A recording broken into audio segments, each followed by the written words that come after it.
ನನ್ನ ಸಮುದ್ರ ನೀನು. ಇವಾಗಲೂ ಕಣ್ಮುಚ್ಕೊಂಡ್ರೆ ಆ ಅಲೆಗಳ ಸದ್ದು ಕೇಳಿಸುತ್ತೆ. ನಿಂಗೂ ಕೇಳಿಸುತ್ತಾ? ಕತ್ತೆ.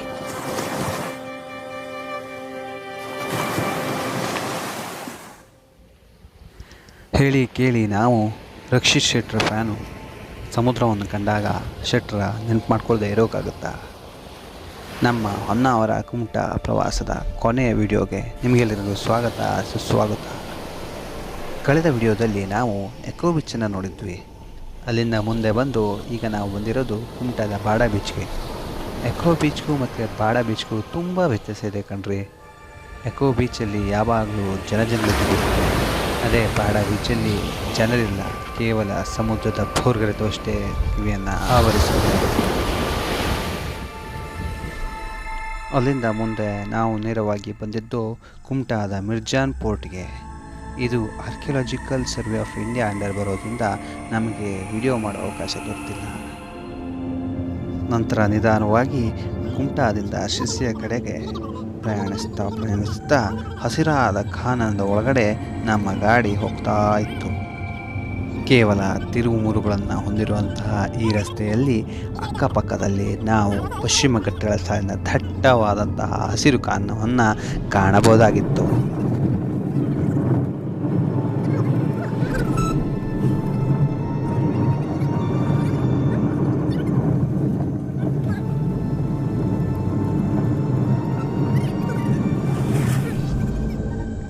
ಹೀಗೆ ದಟ್ಟವಾದ ಕಾನನದೊಳಗೆ ಚಲಿಸುತ್ತಾ ಚಲಿಸುತ್ತಾ ಚಲಿಸುತ್ತಾ ನಾವು ತಲುಪಿದ್ದು ಶ್ರೀ ಕ್ಷೇತ್ರ ಯಾಣ. ಅದೊಂದು ಗಾದೆ ಮಾತಿದೆ, ಸೊಕ್ಕಿದ್ದವನಿಗೆ ಯಾಣ, ರೊಕ್ಕಿದ್ದವನಿಗೆ ಗೋಕರ್ಣ ಅಂತ. ಅದರಂತೆ ಸುಮಾರು 1 ಕಿಲೋಮೀಟರ್ನಷ್ಟು ನಾವು ನಡೆಯಬೇಕಾಗುತ್ತದೆ. ದಾರಿಯನ್ನು ಕ್ರಮಿಸುತ್ತಾ ನಾವು ಇಲ್ಲಿನ ಇತಿಹಾಸ ಪುರಾಣ ಕಥನವನ್ನು ತಿಳಿಯೋಣ. ಹಿಂದೂ ಪುರಾಣದ ಪ್ರಕಾರ ಭಸ್ಮಾಸುರನ ಜೀವನ ಚರಿತ್ರೆಯನ್ನು ನಾವು ಇಲ್ಲಿ ನೋಡಬಹುದು. ಭಸ್ಮಾಸುರನು ಕಠೋರ ತಪಸ್ಸಿನಿಂದ ಈಶ್ವರನಿಂದ ಹೊರ ಪಡೆಯುತ್ತಾನೆ. ಯಾಲೆಯ ಮೇಲೆ ತಾನು ಕೈಯಿಡುತ್ತೇನೋ ಅವರು ಬೂದಿಯಾಗುವಂತಹ ವರ ಅದು ಸಾಮಾನ್ಯವಲ್ಲ. ಈ ವರವನ್ನು ಪರೀಕ್ಷಿಸಲು ಭಸ್ಮಾಸುರ ಸ್ವತಃ ಈಶ್ವರನ ತಲೆ ಮೇಲೆ ಕೈ ಇಡಲು ಹೊರಡುತ್ತಾನೆ. ಇದರಿಂದ ವಿಚಲಿತಗೊಂಡಂತಹ ಈಶ್ವರನು ಭಗವಾನ್ ವಿಷ್ಣುವಿನ ಸಹಾಯವನ್ನು ಪಡೆಯುತ್ತಾನೆ. ಈ ವೃತ್ತಾಂತವನ್ನು ಅರಿತಂತಹ ವಿಷ್ಣುವು ಭಸ್ಮಾಸುರನನ್ನು ಆಕರ್ಷಿಸುವಂತಹ ಒಂದು ಸುಂದರ ಹುಡುಗಿಯ ರೂಪವನ್ನು, ಅಂದರೆ ಮೋಹಿನಿಯ ರೂಪವನ್ನು ಪಡೆದುಕೊಂಡು ಭಸ್ಮಾಸುರನ ಎದುರು ನಿಲ್ಲುತ್ತಾನೆ. ಭಸ್ಮಾಸುರನು ಮೋಹಿನಿಯಿಂದ ಸಾಕಷ್ಟು ವ್ಯಾಮೋಹಕ್ಕೊಳಗಾಗಿ ಅವಳು ನೃತ್ಯ ಸ್ಪರ್ಧೆಗೆ ನೀಡಿದ ಸವಾಲಿಗೆ ಒಪ್ಪಿಕೊಳ್ಳುತ್ತಾನೆ. ನೃತ್ಯ ಸ್ಪರ್ಧೆಯ ಸಮಯದಲ್ಲಿ ಮೋಹಿನಿಯು ಜಾಣತನದಿಂದ ತನ್ನ ತಲೆಯ ಮೇಲೆ ಕೈ ಇಟ್ಟುಕೊಳ್ಳುವಂತಹ ಒಂದು ಭಂಗಿಯನ್ನು ಪ್ರದರ್ಶಿಸುತ್ತಾಳೆ. ಆದರೆ ಇದನ್ನು ಅರಿಯದೆ ರಾಕ್ಷಸ ರಾಜನು ಸ್ವತಃ ತನ್ನ ತಲೆಯ ಮೇಲೆ ಕೈಯಿಟ್ಟು ತನ್ನ ಕೈಗಳ ಬೆಂಕಿಯಿಂದ ನಾಶವಾಗುತ್ತಾನೆ. ನಂತರ ಅವನು ಬೂದಿಯಾಗಿ ಮಾರ್ಪಾಡಾಗುತ್ತಾನೆ. ಈ ಕೃತ್ಯದ ಸಮಯದಲ್ಲಿ ಹೊರಹೊಮ್ಮಿದ ಬೆಂಕಿಯು ಯಾಣ ಪ್ರದೇಶದಲ್ಲಿ ಸುಣ್ಣದ ರಸೆಗಳು ಕಪ್ಪಾಗುವಷ್ಟು ತೀವ್ರತರವಾಗಿದ್ದವು ಎಂದು ನಂಬಲಾಗಿದೆ. ಇಲ್ಲೇ ಮೆಟ್ಟುಗಳನ್ನು ಏರುತ್ತಾ ನನಗೆ ಕಂಡಂತಹ ಒಂದು ಸುಂದರ ದೃಶ್ಯವನ್ನು ನಾನು ಚಿತ್ರಿಸಿದ್ದು ಹೀಗೆ.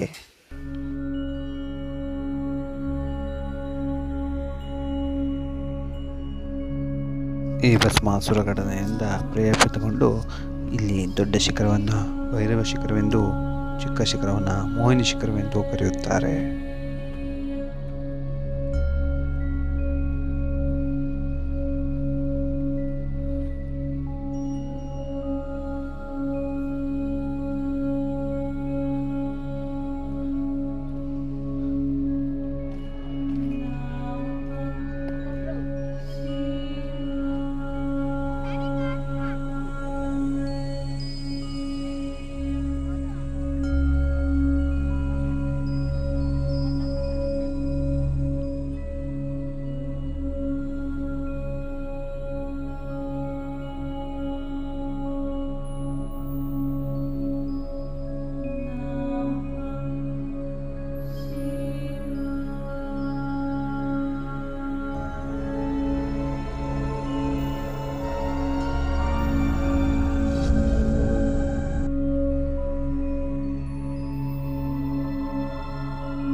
ನೋಡಿದ್ರಲ್ಲ ಯಾಣದ ಒಂದು ಸಂಕ್ಷಿಪ್ತ ಚಿತ್ರಣವನ್ನು.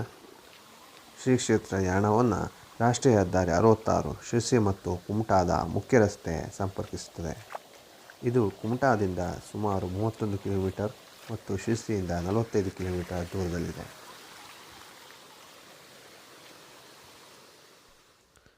ನಮ್ಮ ಪ್ರಯಾಣ ಸಾಗರದಿಂದ ಶುರುವಾಗಿ ಗೇರುಸೊಪ್ಪೆಯನ್ನು ಬಳಸಿ ಹೊನ್ನಾವರ ಕುಮಟಾವನ್ನು ಮುಗಿಸಿ ನಂತರ ಯಾಣವನ್ನು ನೋಡಿ ದೇವಿಮಣಿ ಘಾಟಿ ಮುಖಾಂತರ ಶಿರಸಿಗೆ ಬರುವಲ್ಲಿ ಸಂಪೂರ್ಣವಾಯಿತು. ಇಲ್ಲಿಯ ತನಕ ವಿಡಿಯೋ ನೋಡಿದ್ದಕ್ಕೆ ಧನ್ಯವಾದಗಳು. ಇದೇ ತರಹ ಇನ್ನಿತರ ಕಂಟೆಂಟ್ಗಳಿಗಾಗಿ ಸಬ್ಸ್ಕ್ರೈಬ್ ಮಾಡಿ ತಮಿಳ್ಗ ಸ್ಟುಡಿಯೋ ಯೂಟ್ಯೂಬ್ ಚಾನಲ್.